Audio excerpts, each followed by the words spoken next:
Now, a lot of people are complaining about this cockpit, not having enough room, not being able to get it on once you get everything put together.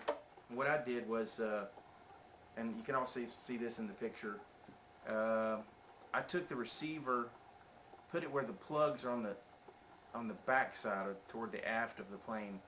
I also turned it over so that the plugs are on the bottom, and I put some Velcro on the bottom as well as obviously inside the plane.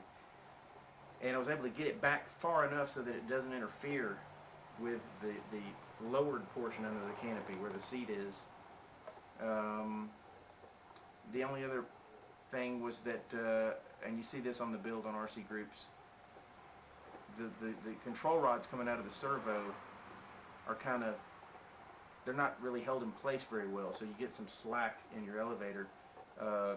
He used a piece of wood, balsa wood or something, and glued it in there. I took a piece of a quick trip straw, believe it or not, about 3/4 of an inch long or something. I made a slit so that I could roll it up tighter, kind of like a tortilla or something, and I just glued it in there, and it seems to work really well.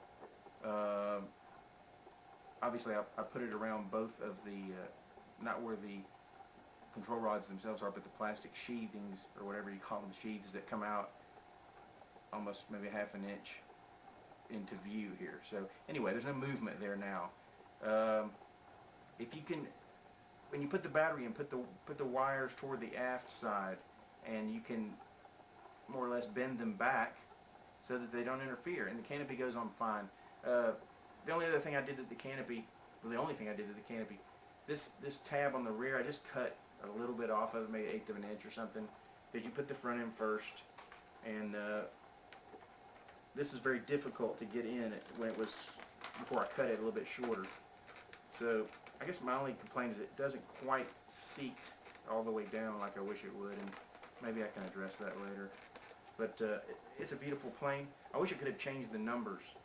I would have put 2057, which was, I believe, the number of the MiG of a lieutenant, I don't know if his name was No or Ro, who defected from North Korea with his MiG-15, and he's an American citizen now. He's an old man, of course. That was 1953 or whatever, but that was the number on his plane. But these decals are extremely difficult to get off without ruining the finish, and I found that out when I tried to take the stars off the top of the wings.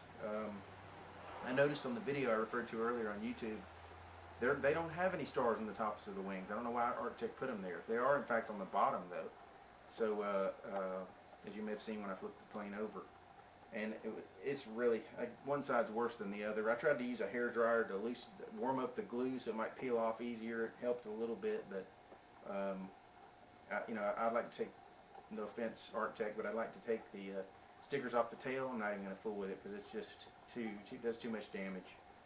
So I guess that's about it. I haven't flown this plane yet, by the way. I'm a little concerned with center of gravity. I think it's a little further back than it probably should be. The instructions that came with the plane say that the center of gravity is something like 10 3/5 of an inch from the nose. I guess in China they don't know that we don't do fifths. We don't measure inches by fifths. Anyway, mine's closer to 11 inches back, or a little more perhaps.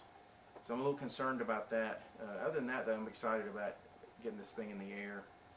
If you've seen my Corsair video, you know I'm not very good at landing. So it remains to be seen whether or not the plane will still be intact when it comes back onto the ground. So stay tuned.